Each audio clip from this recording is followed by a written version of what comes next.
teníamos que empezar a ver qué era lo que pasaba dentro de esta manzana. Dentro de este cuadrito que aquí lo abstraemos y decimos, listo, es una manzana, y esta manzana pues, va a responder a unas tipologías diferentes, pero vamos a ver las tipologías. Y esto va a ser importante porque los análisis que ustedes están haciendo de los sectores, van a empezar a hablar, o ya empezaron a hablar, desde las tipologías. Los que están por allá arriba en Altamira, en el plan parcial de Altamira, van a decir, miren, la tipología que encontramos aquí en el sector es de estas características. Y, o sobre todo, más que describir el tipo de edificación que se encuentra, es ver qué implicaciones tiene dentro de las dinámicas de lo más importante, de las personas que habitan. ¿Qué pasa con las personas que habitan? Dependiendo del tipo de edificaciones que tenemos. Entonces, una de las tipologías más comunes que ustedes van a encontrar en la mayor parte de sus contextos son las edificaciones adosadas. Ya hace 8 días con ustedes fue que empezamos a definir qué era adosado. Están pegadas, ¿no? Podríamos decirlo en términos muy informales. Son aquellas edificaciones que están pegadas unas a las otras. Y si ustedes recuerdan de las ciudades que analizamos hace 8 días, ¿a qué se les parece esta manzana?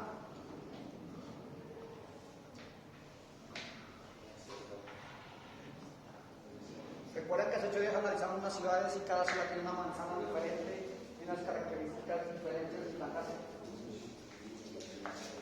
¿Se les parece a la ciudad Jardín? ¿Se les parece a la Villa Radial de Corbusier? ¿A qué se les parece? ¿A cuál? ¿Cuál? Ámsterdam. Barcelona, ¿cierto? O París, también, ¿no? Recuerden cómo era Barcelona, ¿no? Antes o después del ensanche. ¿Qué pasó con la manzana? Claro, tenían internamente unos vacíos opacos que se iban modificando, que cambiaban de una forma diferente, pero lo que nos interesaba acá era cómo estaban dispuestas las edificaciones, ¿no? Y en Barcelona y en París tenían unas edificaciones adosadas unas a las otras que generaban un tipo de circunstancias diferentes. Arriba ven el ejemplo, ¿no? Una foto. Y en Pasto encontramos muchas de estas edificaciones adosadas. ¿En dónde? En el Centro Nacional, principalmente. Porque esta adosada empieza a modificarse. Hagamos de cuenta que es el centro de Pasto, no es el centro de Pasto, pero vamos a hacer un ejemplo de Pasto. Esta tipología adosada original empieza a modificarse. Y empieza a aparecer esta tipología de adosada con retiro. Y la pregunta es si la adosada es un claro ejemplo de Barcelona y París, la adosada con retiro, ¿a qué modelo responde? De los que vimos hace 8 días. ¿Recuerdan cuando hablábamos que en este modelo empieza a aparecer esto y esto? ¿Qué ven de diferente en la adosada con retiro con relación a la anterior?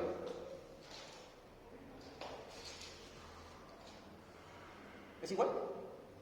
¿Qué hay de diferente?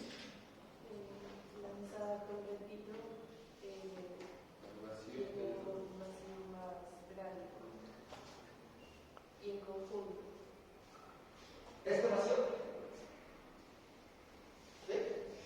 O sea, tendría que las edificaciones responden con vacíos todas a la hora de juntar. Pero miren que acá también tenemos el vacío, ¿no? El vacío se ha ocupado de una manera diferente. O sea, acá se agrupan, ¿no? ¿Está como más compacto? Es adosada, sí, por eso se llama adosada. Parece que aquí faltan las linecitas, pero es adosada. ¿Qué es diferente? Aparte del más interno.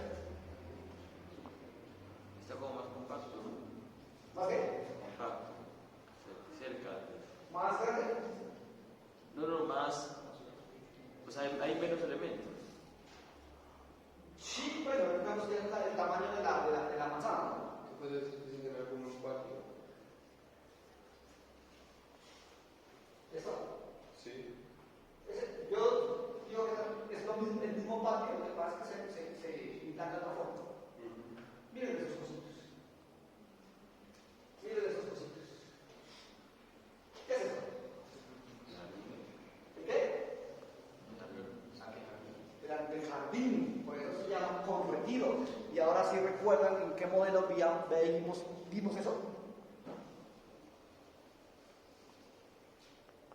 ¿En París? Ya dijimos que no. ¿En Barcelona? Ya dijimos que no. ¿En la Villa de Corbusier? No. ¿En Ámsterdam? Por ahí empieza a aparecer, ¿no? Bueno, empieza a aparecer, no, ahí se manifiesta. Pero en realidad el principio viene de otro modelo. Que alguno lo estudió y que tiene que tenerlo clarísimo. La ciudad jardín. Recuerden que cuando hablamos de la ciudad jardín empezamos a decir, es que la ciudad jardín empieza a crear el aislamiento, ¿no? El retiro entre lo público y lo privado. Si aquí lo público y lo privado era inmediato, yo les decía, ¿no? En Barcelona y en París se abre la puerta, vaya a la edificación del centro, ¿no? Abren la puerta y inmediatamente están en la calle. Pues en este modelo que reinterpreta, que no es la ciudad jardín como se planteó originalmente, ¿no? Porque ese era otro modelo, pero que les decía muchos días, que acá la reinterpretamos de otra forma. Miren, yo aquí abro la puerta y ya no salgo a la calle, sino estoy en un aislamiento previo que me genera esa transición entre lo público y lo privado. Y entonces, si ustedes hacen un corte por aquí, cortes que por cierto los análisis estuvieron muy ausentes en los trabajos que entregaron, pues la relación va a ser diferente, ¿no? Esa relación del primer piso, de la gente, cómo accede a su vivienda va a ser completamente diferente. Y esta vivienda que está allá arriba a su derecha, está en un sector de los planes parciales que ustedes están estudiando. Y entonces el que esté en ese sector va a decir, mire, el entorno nuestro está conformado por viviendas adosadas con retiro que retoman principios de la ciudad jardín y que implementan estos espacios. Y que como implementan estos espacios, generan estas condiciones, ¿no? ¿Cuáles son las condiciones que se generan? Aquí. Y ustedes aquí las pueden ver. ¿Cuáles son las condiciones que se generan aquí versus cuáles son las condiciones que se generan aquí? Desde lo funcional, espacial y demás. Y eso es lo que queremos ver en los análisis. Seguimos. Otra tipología. A su izquierda, la tipología de vivienda irregular. ¿Qué caracteriza esa? ¿Qué ven ahí ustedes? Con relación a los modelos que vimos anteriormente.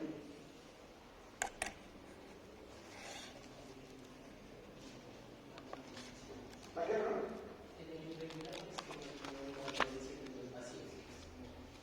Sí, hay los vacíos empiezan a tener otra forma, ¿no? Pero hay algo más.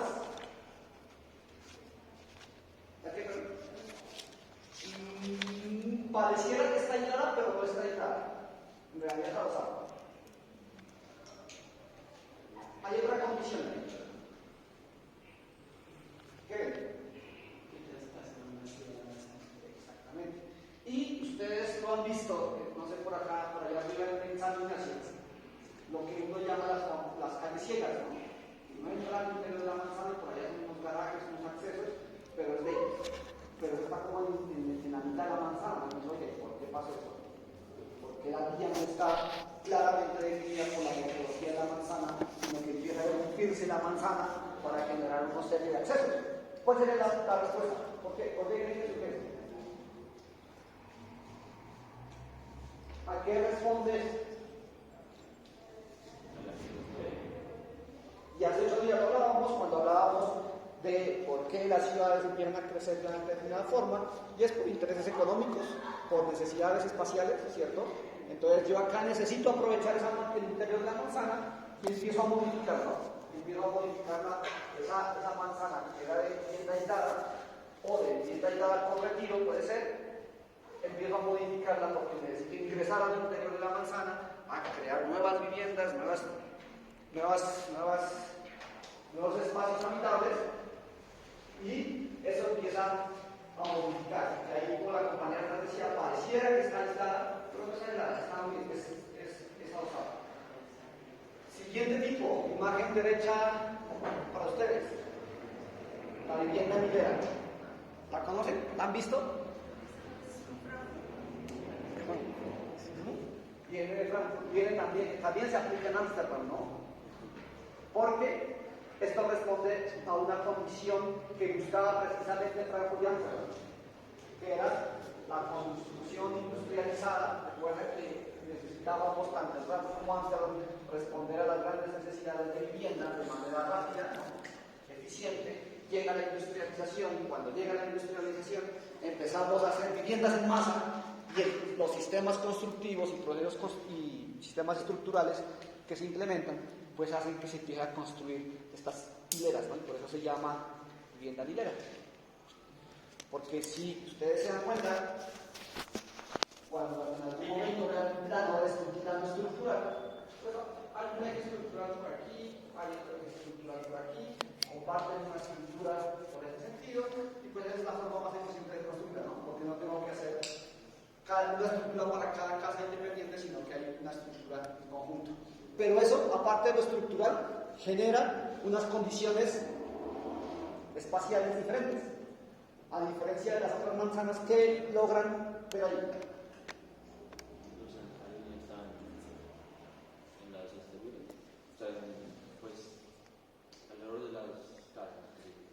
Empezamos a ver unos términos que ustedes van a emplear, los vamos a ver en la entrega del taller, que se llaman los famosos aislamientos, ¿no? Aquí tenemos unos aislamientos frontales y unos aislamientos posteriores. Los aislamientos frontales son los de jardines y los posteriores, los patios, ¿cierto? Los patios que en muchas casas hoy, claro, ya no existen, se taparon, apareció una nueva habitación y todo lo demás, pero la tipología original es esta: aislamiento posterior, aislamiento frontal, antejardín y todo lo demás. Seguimos con otra tipología. Creo que en este curso, en este grupo, en el anterior, no me acuerdo, alguien hace 8 días preguntaba por qué es la vivienda pareada. ¿Qué ven en la vivienda pareada?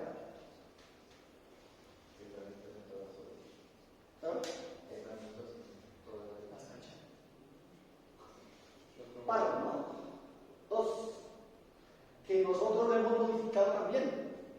Y podemos, ahora decimos viviendas pareadas, ponemos 4, porque ponemos 2 atrás o 2 a un lado. Entonces quedan 4 y son pareadas. Bueno, pero el concepto original eran 2, ¿cierto? Y efectivamente están aisladas, ¿no? Empezamos ya aquí a hablar, así como hace 8 días empezamos a hablar de Barcelona, de París y cómo la manzana se fue transformando. Ahora estamos viendo cómo la tipología se va transformando al interior de esa manzana, ¿no? Entonces mire que aquí la edificación empieza a aislarse. ¿Dónde encontramos esta tipología? Aquí en los comercios.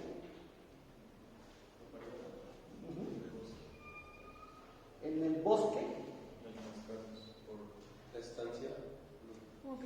En estos conjuntos, no lo conozco muy bien el sector que tú me dices, del bosque, conozco el bosque, pero no conozco la casa, pero sí empezamos a encontrar eso en los conjuntos de vivienda campestre, ¿no?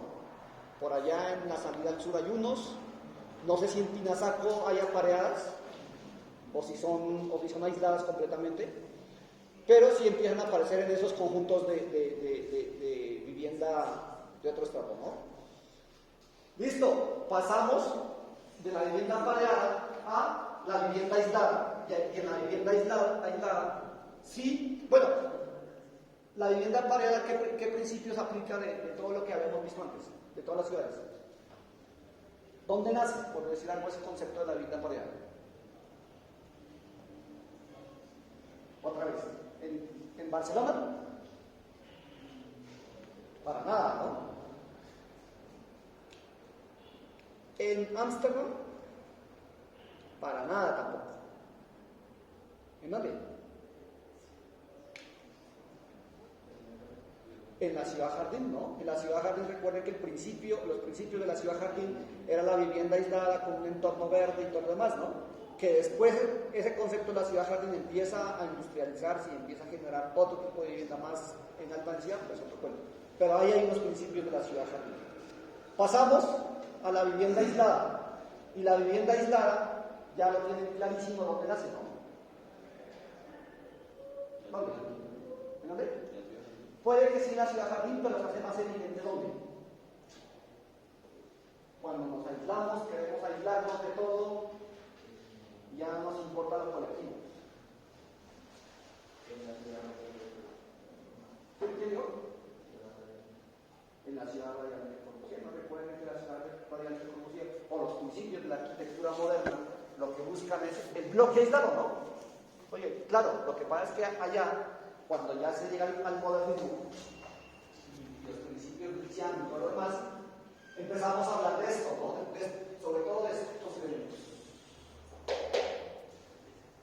Ya no de la vivienda aislada, sino del bloque aislado. Y el bloque aislado, que retoma los principios de los IAM de la arquitectura moderna, ¿qué buscaba? Eficiencia Aprovechar mejor el suelo, ¿para qué?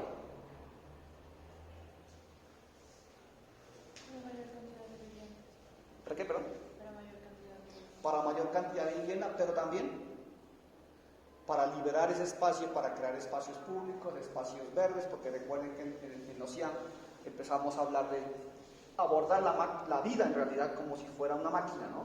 Damos espacios para vivir, espacios para divertirnos, espacios para trabajar, y todos esos espacios que necesitamos liberarlos, pues podemos hacerlo a través del bloque aislado y todo lo que implica el movimiento moderno, ¿no? El bloque aislado entonces es eficiente, porque lo puedo construir con un sistema estructural mucho más eficiente, más rápido, libero área, y Le Corbusier por allá empieza a plantear unos principios de la arquitectura moderna, ¿no?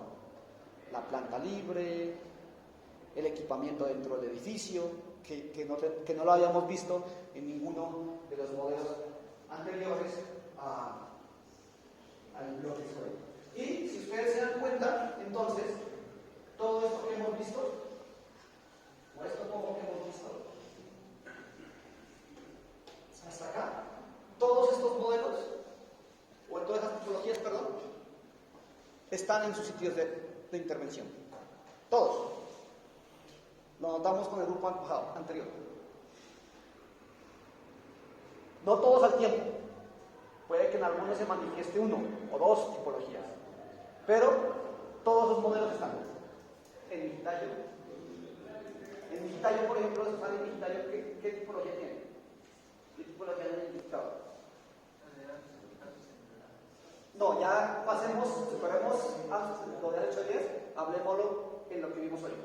Adosadas, bloque suelto, en hilera, apareadas. ¿Son adosadas? ¿En hilera? Listo, ya. Adosadas, en hilera, ¿qué más? No tenemos el bloque suelto. Miren que los que estén analizando Mexicali y Altamira más no, porque tenemos a Tamazacra, que es un sector con una morfología y una tipología clarísima de cómo se planteó, ¿no? Cómo se ha modificado otro cuento, pero de cómo se planteó. Entonces, en esos dos planes parciales aparecerá esto, pero lo importante de que aparezca esto no es que solo que ustedes lo identifiquen y digan, miren, ahí encontramos la vivienda para adosada, o encontramos el bloque suelto. Lo importante es que ustedes digan, esto está generando estas condiciones. Esto está produciendo esto positivo o esto negativo. No sé, en algunas partes aparecerán cosas positivas, la vida colectiva, comercio y lo demás, pero en otros aparecerán cosas negativas, ¿no? Sobre todo en este tipo. Cuando aparece este tipo, pues como tenemos un conjunto, la reja y todo lo demás, empieza a generar una serie de problemas que son los que ustedes están identificando, van a identificar, ya han identificado y los vamos a ver ahorita en la segunda parte de la clase. ¿Listo? Quédense con esta imagen, que es como el as bajo la manga. Ahí está, clarito, miren, que es una vivienda aislada, que es una vivienda pareada, adosada, pareada y aislada.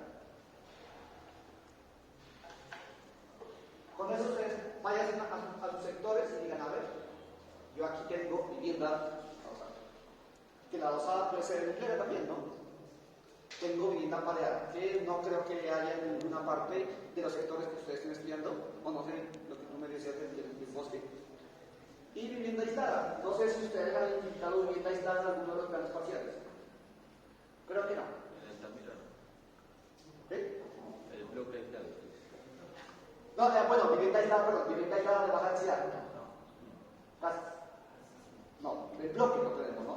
Pero no la vivienda como tal. En la avenida hay algunas cosas que son aisladas. ¿Perdón? En la avenida hay algunas cosas. En la avenida, y eso forma parte del plan de Pascual, o sea, aparece en ese análisis. Ah, bueno. Bien, su compañera dice que en el plan de Pascual aparecen unas viviendas de esa tipología, de baja densidad. Pues ahí tendremos que verlas en sus análisis, qué influencia tienen, por qué surgen y si tienen algún impacto en el entorno de la ciudad.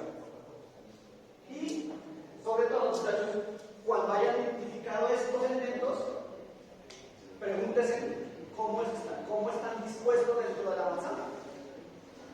¿Están dispuestos con aislamiento posterior, lateral, frontal? Porque eso les va a generar otras condiciones, ¿no? Si tenemos una edificación como en el tipo 2, ¿de qué estaríamos hablando?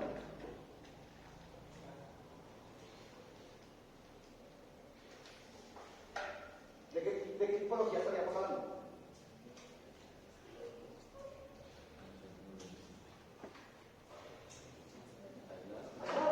Porque la compañera la tiene clara y lo dice.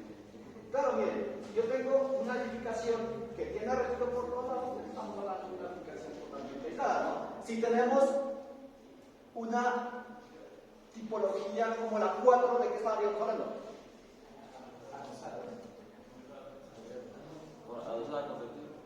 Adosada con retiro posterior. ¿Con retiro frontal? No. ¿Cierto?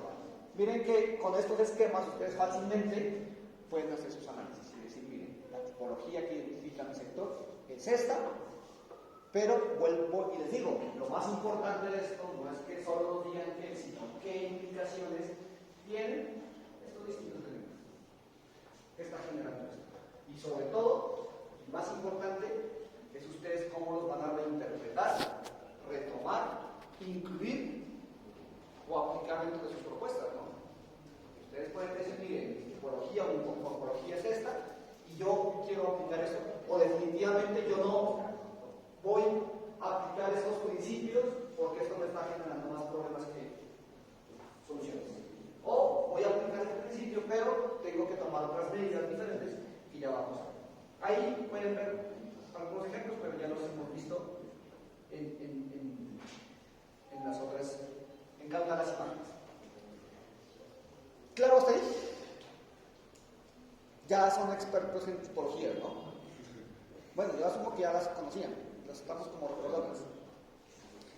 Como ya tienen claro eso, entonces su análisis tiene que referirse, ojo, ¿no? A esos términos, al análisis dentro de esos conceptos.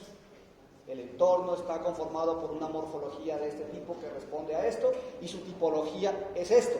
Y como consecuencia de esto, se genera esto otro, que es lo que vamos a empezar a ver a continuación. Resulta que al final de cuentas, muchachos, la morfología de una ciudad, de cualquier ciudad, la determinan unos factores físicos, ¿no? Creo que lo hablamos hace 8 días también. ¿Qué determinantes físicos determinan la morfología de una ciudad? La topografía, clarísimo, y el pasto que estamos entre montañas y laderas más. ¿Cuál otro? La orientación debería ser una condicionante, ¿no? Pero lamentablemente pues no lo es como tan ciertamente. La topografía, ¿qué más? Los límites naturales, como por ejemplo una montaña, un cerro, ¿cierto? Un río, una quebrada y todo lo demás. Y entonces, por ejemplo, en Tescual tenemos el río, creo, ¿cierto? Forma parte del plan. Y eso, en Altamira, no sé si por allá hay alguna la quebrada y pero también la topografía, ¿no? Está modificando el espacio urbano y como modifica el espacio urbano, modifica la morfología.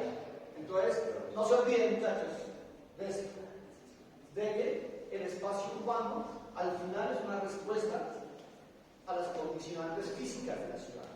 Físicas como la estamos abordando nosotros, también es una respuesta a las determinantes sociológicas y políticas, pero eso ustedes lo están viendo en otra materia, allá en otra materia que se llama el tiempo no. Porque recuerden que hace 8 días cuando veíamos París y Barcelona, París sobre todo, veíamos que el espacio urbano respondía a unas condicionantes políticas, ¿no? De poder, dominio y todo lo demás. Pero eso ustedes no lo pueden hacer. A nosotros nos interesa es cómo la ciudad, desde la morfología, responde a unas condicionantes físicas. Y aquí en el plano de Roma, donde está el río, ¿ustedes creen que ese río tiene que o está determinando la morfología? ¿O no? Claramente no.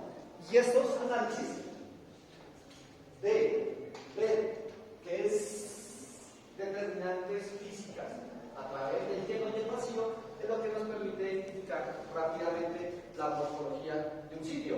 Y entonces, si nos fuéramos a cualquiera de estas ciudades, a estas 9 ciudades que hay ahí, ustedes van a decir, o yo les pregunto, ¿en cuál de estas ciudades ustedes ven que hay unas determinantes fuertes, o cuáles creen que son las determinantes fuertes que están determinando la morfología de esas ciudades? Pues algunos las conocerán, otros no las conocerán, pero desde la percepción, ¿qué elementos físicos están determinando la morfología de la ciudad? Hay unos ejes que marcan como esa línea paralela. ¿Y esos ejes a qué responden?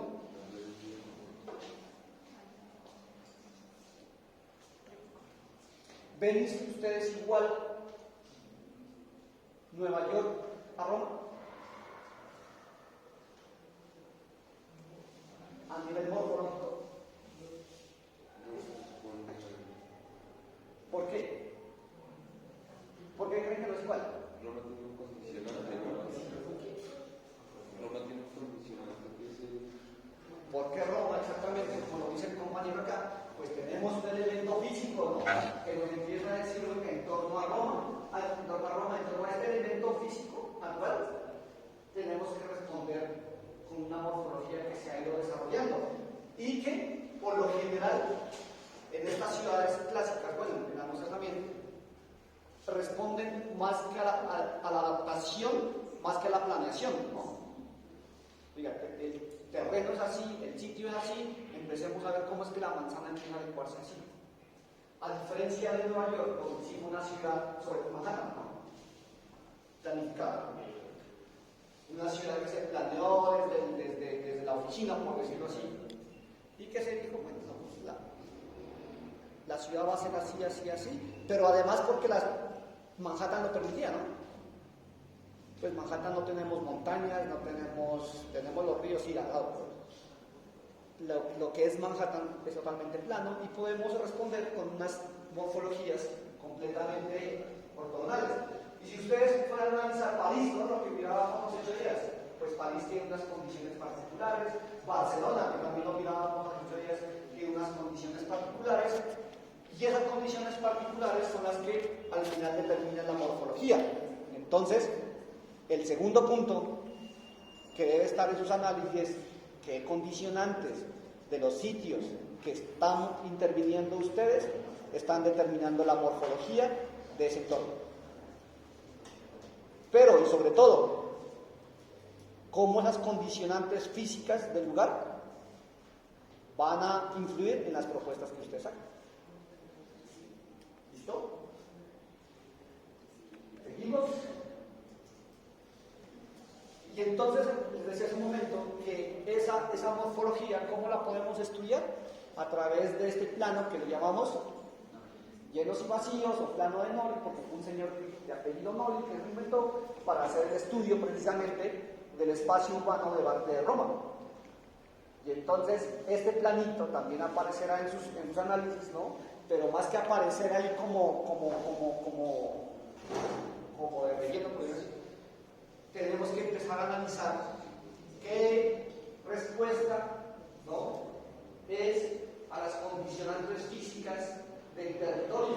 ¿Por qué tienen esas formas? ¿A qué están respondiendo? Y esta es la herramienta que ustedes pues, van a emplear en cada una de las ocasiones para determinar precisamente esas formas y demás. Y entonces, miren Viena.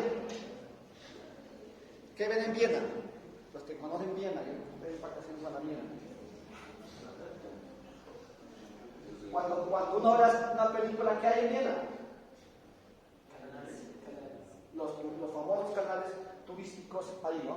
Y entonces ustedes lo ven por allá y la pregunta es, ¿está determinando la morfología de Viena? Clarísimo, ¿no? Clarísimo como un elemento natural, en este caso físico, está determinando las condiciones de Viena, pero Viena no sería funcional si así encontráramos una retícula completamente ortogonal con la orientación, ¿no? Ahí está respondiendo a unas condiciones diferentes y por eso precisamente esos análisis que ustedes están haciendo. Seguimos acá con más ejemplos de cómo en distintas ciudades podemos identificar distintas ciudades a partir de cuáles son los elementos que están condicionando su implantación morfológica. Miren Nueva Delhi, ¿no? Es rarísimo. ¿Saben por qué Nueva Delhi es así? Eso tuvieron que haberlo visto por allá en la historia de la arquitectura moderna.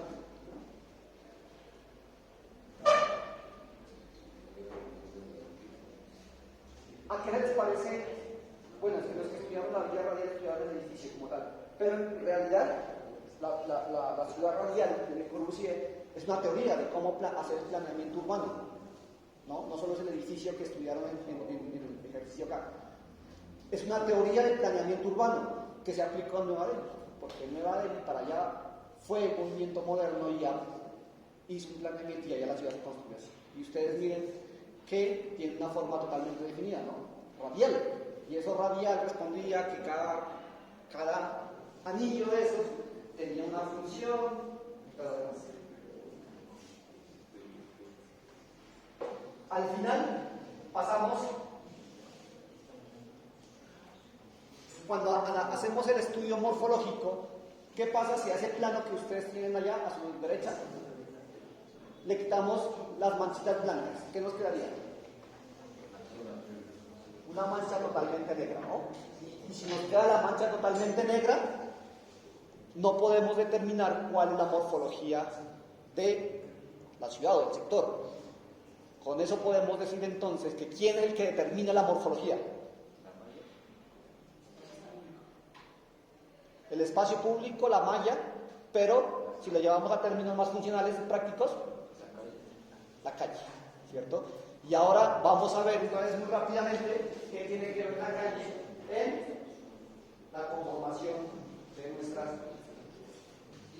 nuestros estudios. Porque la calle, aparte de ser un elemento funcional, implica unas relaciones, ¿no? La creación de unas relaciones sociales, políticas, económicas, y todo lo que ustedes quieran dentro de las ciudades y dentro de los sectores. Yo les pregunto nuevamente, ¿es lo mismo una calle en Altamira que una calle en Tescual? ¿Tiene las mismas dinámicas? ¿Por qué? En Altamira hay unas calles que están destapadas y hay unas que no tienen antenas. Con las fotografías de Por las condicionantes. ¿Qué condicionantes? La topografía. Topografía una, sí, El río. pero también Social. hay otras condicionantes. Y allá lo dice, la calle implica un lugar de reunión pública. Claro, todas las condicionantes físicas tienen que ver, ¿no? La topografía, por allá en algunos sectores tendremos vías así, en otros sectores tendremos vías más o menos planas y todo lo demás. Pero no se olviden, y esto lo ven desde la otra materia, pero también quiero que lo tengan en cuenta, no se olviden que al final en la calle es donde se genera la vida pública, ¿no? Y la vida pública no es la misma otra vez en Tescual que en Altamira, ni en Mijitayo, ni en no sé dónde, de otro plan parcial. Como conclusión, hasta ahí, es que Miren que partimos de un análisis formal, muy formal, de decir la manzana es así, así, así, así, y la vivienda es así, así, así, así, para en este punto llegar a la calle y decir, oiga, es que lo que está pasando en la calle es una respuesta a las edificaciones que están en su entorno, y las edificaciones que están en su entorno es una respuesta a la morfología del sector donde están estudiando, ¿no? Y todo ese análisis desde esa escala macro hasta la calle es lo que vamos a ver en sus análisis, porque al final pues ustedes van a hacer proyectos para toda la vida. Y lo que debemos evitar es esto, ¿no? A veces uno ve los planos, análisis de movilidad, sistema de movilidad, y ve un plano con un poco de vías y direcciones y dice, bueno, ¿y esto para qué sirve? Entonces no se olviden que al final en las calles están pasando, sucediendo cosas a las que ustedes tienen que estudiar y a las cuales tienen que responder. Y cuando estudiamos la calle, ¿recuerdan esta imagen? Bueno, este concepto en realidad, que lo vimos hace 8 días. ¿En dónde? ¿En dónde, perdón? Sí, lo miramos por allá, pero más evidente dónde era. Cuando alguien me dijo, me habló de Cali, alguien que me dijo Cali. Dice tú, ¿no? ¿Qué vemos ahí? Miren la importancia de la calle, ¿no? Entonces la calle no solo es un elemento funcional al que le ponemos una flecha de ida, otra flecha de venida y punto, sino que cuál va a ser el análisis que van a hacer de esa calle, de qué es lo que está pasando y de qué es lo que ustedes quieren que pase con lo que están haciendo, ¿no? ¿Cómo van a proponer ustedes ese sistema de movilidad?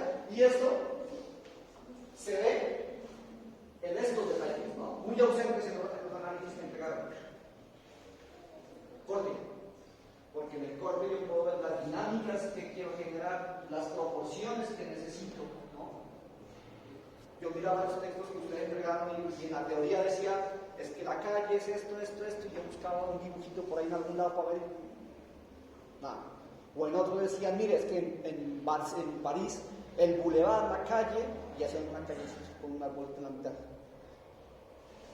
Uno entiende la propuesta o el análisis de la calle cuando ve estos dibujos y cuando ve esto. Cuando se salta en plano la sola planta y empieza a ver un análisis y unas propuestas a partir de estos esquemas, ¿no? Y miren que en este esquema vemos la calle, sí, pero también vemos la tipología, ¿no?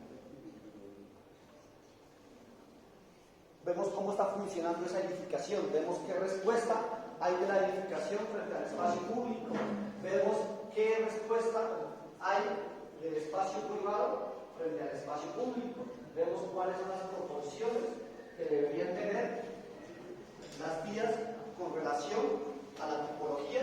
Como la tipología es una respuesta a la morfología, pues ahí cerramos nuestro ciclo de análisis morfológico y tipológico para decirles, muchachos, que estos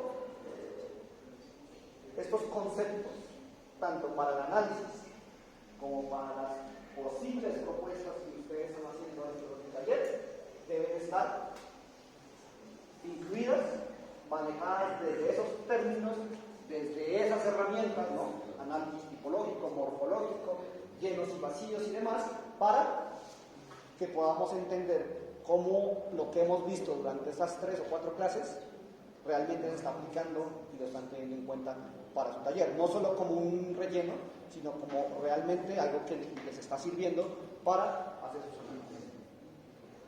¿Preguntas, muchachos? ¿Claro todo? Vamos a ver. Todos los análisis, mejor dicho, que vamos a ver, se van a hacer. No va a quedar lugar a duda, ¿no? El análisis morfológico, tipológico, de las relaciones público-privado, de por qué. Hace un momento con sus otros compañeros mirábamos una propuesta muy rápidamente de algunos de ellos. Y cuando yo les decía, bueno, ¿y por qué propusieron esta vía? se olvidaron de todo esto. Y dijeron, mire, es que aquí tenemos que continuar la vía. Y yo le decía, bueno, y desde el análisis morfológico y tipológico, ¿qué le está diciendo el sector? Vamos. ¿Y entonces por qué continuó la vía? No, pues porque todavía continúa la vía. Eso no es el análisis precisamente que estamos haciendo, ¿no? Cuando ustedes hagan un análisis de llenos y vacíos van a poder hablar en términos, entonces mire, la morfología del sector es esta, la tipología es esta, y la morfología se ve interrumpida por una serie de condicionantes físicas que hacen que las vías no puedan continuar y por tal motivo se deban proponer esto. ¿Listo, muchachos? Entonces, les voy a entregar sus trabajos y pasamos a revisar sus clases. Si no tienen preguntas.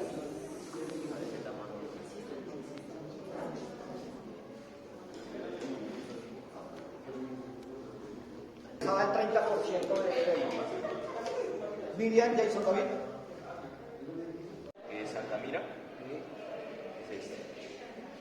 Primero iniciamos con una línea cronológica de cómo fue evolucionando la Comuna 6, pero más enfocado a esta área. Primero nos dimos cuenta que esta área está delimitada o se delimitó con los elementos naturales que son las quebradas. Las quebradas militares, que es esta, y las quebradas San Miguel, que está por acá. ¿Ustedes creen, una pregunta, ¿no?, que este elemento físico-natural condiciona algo la morfología del sitio?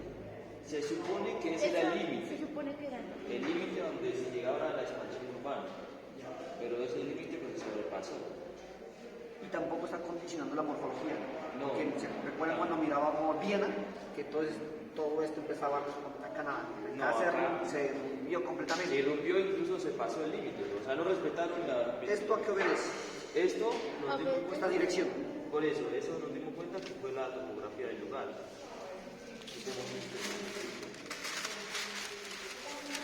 ¿Dónde hay un corte topográfico por ahí? No, tenemos un corte de la calle. Una perspectiva. Sí, una perspectiva. Importante, ¿no?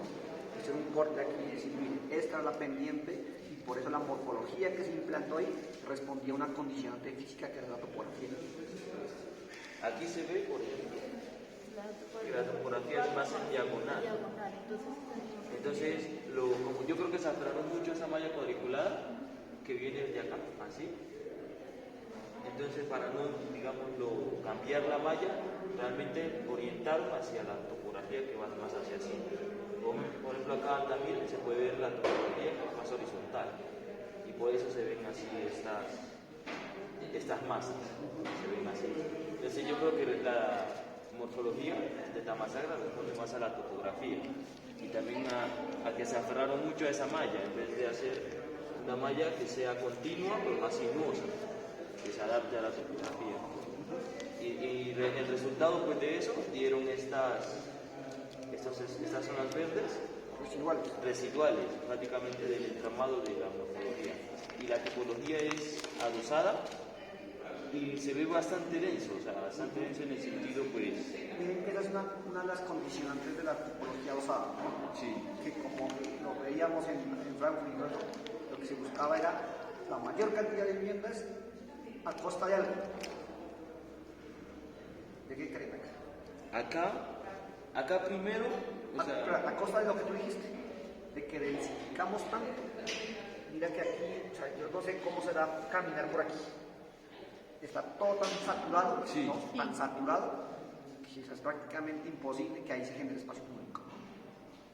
Ya desde el principio no se generó, y ahora menos. Los únicos espacios públicos fueron todos estos recintos, mira, todos esos triángulos. y eso también es... Entonces, esto fue una consecuencia de la morfología y tipología, que está tipología en italiano, sí, que se implementó. Porque hubiera sido muy diferente esto si aquí hubiéramos hecho vivienda aislada, ¿no? Entonces, no, pero la morfología que está condicionando está creando unas condiciones, ¿no?, físico-sociales.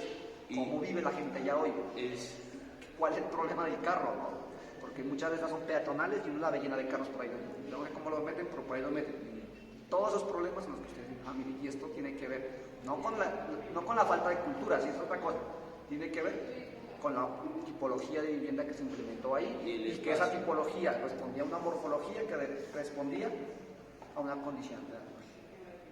Listo, ese es el análisis que ustedes están haciendo, ¿no? Diciendo, mire, es que esto no se originó porque, no, a alguien le ocurrió. Fue una evolución Aquí tenemos que hoy tiene, pero terminó la idea, que hoy tiene unas consecuencias, que ustedes seguramente quieren mitigarlas en alguna parte de su propuesta y van a decir, mire, frente a esto, nosotros queremos mitigar. No queremos hacer eso, queremos hacer otra cosa. ¿Listo? Cuéntame de qué me es la idea. Aquí hablamos de los límites naturales, ¿no? Ambientales, que se supone que se deberían de respetar. En el 1969 ya se creó el primer barrio, que sería Gualongo, que está ubicado Está ubicado por acá. Ese fue el primer barrio. Que tiene también una tipología de usada. De ahí pues ya sigue el Damasagra, ya con esa adaptación de la topografía. Y ahí ya en el 1983 fue que se pasó ese límite. Y aquí llevamos a nuestra área de estudio, ya más la micro, que se fundó ya el barrio Altamira, y también analizamos la huella de Pasto, cómo fue creciendo a partir del 1955, que fue donde se determinaron los límites. En el 1970 se creó la Panamericana, y ya que desde esa Panamericana... desde que se hicieron se hicieron la vía panamericana, todas estas pues, se fueron extendiendo hacia el occidente. O sea, la accesibilidad dio partida de esa expansión urbana. Eso está muy bien. ¿Saben qué hace falta? Mucha falta cortes. Sí, aquí íbamos tanto urbanos como ya en estas vías para demostrar la problemática, tanto aquí para demostrar las problemáticas, como para la propuesta cuando ustedes digan, nosotros ya no queremos ni esta vía, queremos una vía que tiene unas características totalmente diferentes y nos imaginamos que esas vías son de este tipo. En torno al sitio de intervención, ¿no? Sí, o sea, ¿cuál es el sitio de intervención? es este de aquí. Eso, listo. Entonces, frente a ese sitio de intervención, pues lo que hagan acá esto ya es de ustedes y su taller, pero digamos ustedes a nivel de calle, de la vía, esta vía nosotros creemos que debería tener esas condiciones, esta vía debería tener estas condiciones. Si tienen que proponer algún plan de masas para consolidar algo, no sé si lo hagan, Sí, toca. van a decir, mire, aquí, por decir algo, aquí no vamos a poner torres, seguramente. Entonces vamos a hacer aquí una franja de transición con una vivienda de mediana densidad para así ya al final hacer la transición nacional y vivienda de alta densidad, si es posible, ¿no? Si fuera posible. Pero esas son las decisiones que ustedes van tomando. Sí. Y lo van explicando así, a partir de eso. ¿Por qué? ¿Por qué yo implemento esta tipología aquí? Porque es una respuesta a esto, porque quiero crear una transición, porque puedo hacer esto. Aquí, en esa perspectiva, es esa de aquí. Se puede ver la diferencia, porque ese es un conjunto que está aquí. Ese muro, ¿no? Ese muro que no genera esa relación con la calle. Y acá están las viviendas que sí, al menos, generan un poco esa relación.